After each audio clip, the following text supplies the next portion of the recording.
పొగాకు రైతులపై ప్రభుత్వం పగబట్టింది. పంటకు గిట్టుబాటు ధర ఇవ్వకుండా ముప్పతిప్పలు పెడుతోంది. అప్పుల్లో కూరుకుపోతున్న చేయూతనివ్వండి మహాప్రభు అని గగ్గోలు పెడుతున్న పాలకులకు చీమ కుట్టినట్లు కూడా లేదు. రోజుల తరబడి వేలం కేంద్రాల వద్దే పడిగాపులు కాస్తున్న అధికారులు కనీసం పట్టించుకోవటం లేదని ఆవేదన వ్యక్తం చేస్తున్నారు. అప్పులు చేసి మరీ పెట్టుబడి పెట్టినా తమకు కనీసం పెట్టుబడైనా వస్తుందో లేదో అని ఆందోళనలో ఉన్నారు పొగాకు రైతులు. పొగాకు పంటకు పెట్టింది పేరు ప్రకాశం జిల్లా. ఇక్కడ బర్లీ పొగాకుతో పాటు నాటు పొగాకుని విస్తారంగా పండిస్తారు. జిల్లాలో రైతులకు సిరులు కురిపించిన పొగాకు ఇప్పుడు పొగాకుగా మారింది. గడిచిన 3 సంవత్సరాల నుంచి ప్రకృతి సహకరించి పంట దిగుబడి బాగానే ఉన్నా పాలకుల నిర్లక్ష్యం వలన పొగాకు రైతు కుదేలైపోతున్నాడు.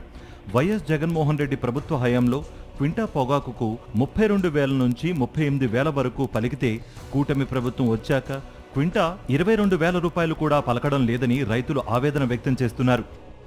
ఈ సంవత్సరం రైతులు పొగాకు రైతులు అనేవాళ్ళు బాగా అప్పుల్లో కూరకపోయి బ్యానీకి వచ్చి 4 లక్షలు 5 లక్షలు లాస్ పోతారు. మరి దారుణమైన రేట్లు వేసి 20,000 నెంబరు నీరుడు పోయిన సంవత్సరం 30,000 వేస్తే ఈ సంవత్సరం 20,000 వేసి మరి దారుణంగా మరి ఎక్కువ నోబిట్లు పట్టేస్తుంది. మళ్ళీ ఎక్కువ నోబిట్లు చేస్తున్నారు. మళ్ళీ పొగాకు కూడా తీసుకుపోయిన బేళ్ళు సగానికి సగం నోబిట్లు వేస్తున్నారు. కూలీల ధరతో పాటు పురుగు మందులు, యూరియా ధరలు పెరిగి రైతుపై అదనపు భారం పడుతోంది. అయినప్పటికీ లక్షల్లో పెట్టుబడి పెట్టి పొగాకును పండించారు. తీరా పంట చేతికి వచ్చాక గిట్టుబాటు ధర దారుణంగా పడిపోవడంతో రైతులు ఆందోళన చెందుతున్నారు. ఒక్కో పొగాకుకు బేలుని వేలం కేంద్రానికి తీసుకుని రావడానికి 300 నుంచి 400 రూపాయల వరకు ఖర్చు అవుతోందని, రవాణాలో 4 కేజీల వరకు పొగాకు రాలిపోతోందని రైతులు చెప్తున్నారు. కూలీళ్ళకేమో రేట్లు పెరిగిపోయినాయి. ఎక్కడే చూస్తేనేమో రేట్లు సరిగ్గా వేయటం లేదు, డౌన్ చేస్తున్నారు. పోయిన సంవత్సరానికి ఈ సంవత్సరం అసలు పడిపోతుంది.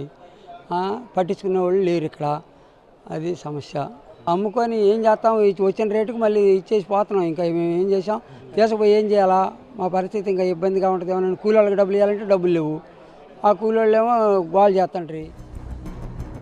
పొగాకు పంటకు మద్దతు ధర కల్పించలేని కూటమి సర్కార్ కనీసం ముందే ప్రత్యామ్నాయ పంటలు వేసుకోండని కూడా చెప్పలేదని రైతులు వాపోతున్నారు.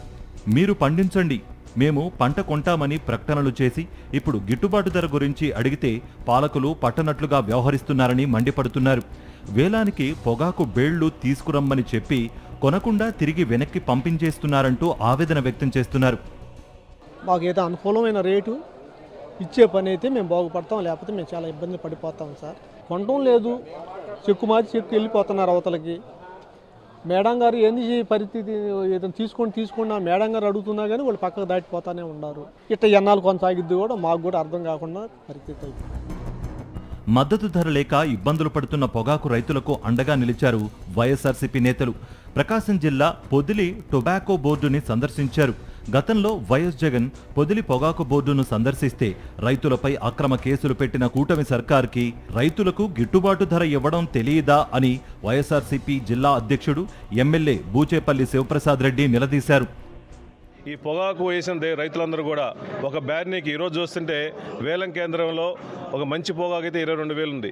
అసలు చాలా మంది నోబిడ్డు పోతుంది. అదే జగన్మోహన్ గారి ప్రభుత్వంలో ఒక కింటా 35,000 నుంచి 36,000 రూపాయలు పోతే ఈ ప్రభుత్వంలో మొత్తం 22,000 కూడా పోయే పరిస్థితి లేదు. ఇలాగే ఆక్షన్ కేంద్రం ఉంటే రైతులు ఎంతో నష్టపడతారు. ఒక బ్యార్నీకి సుమారుగా 4-5 లక్షలు లాస్ పోయే పరిస్థితి ఉంది. రైతులు 4-5 లక్షలు, ఒక రైతు 4-5 లక్షలు లాస్ పోతున్నాయంటే రైతుల కుటుంబాల పరిస్థితి ఏంది? పొగాకు ఉత్పత్తి కారకాల ధరలు ఆకాశాన్ని అంటుతుంటే పొగాకు రైతు మాత్రం గిట్టుబాటు ధర లేక ఆత్మహత్యలు చేసుకుంటున్న దుస్థితి ఉందని మండిపడుతున్నారు. రైతుని కన్నీరు పెట్టించే ప్రభుత్వం ఎన్నో రోజులు నిలవదని, ఇప్పటికైనా కూటమి సర్కార్ కనికరం చూపించి మద్దతు ధర కల్పించాలని డిమాండ్ చేస్తున్నారు రైతులు.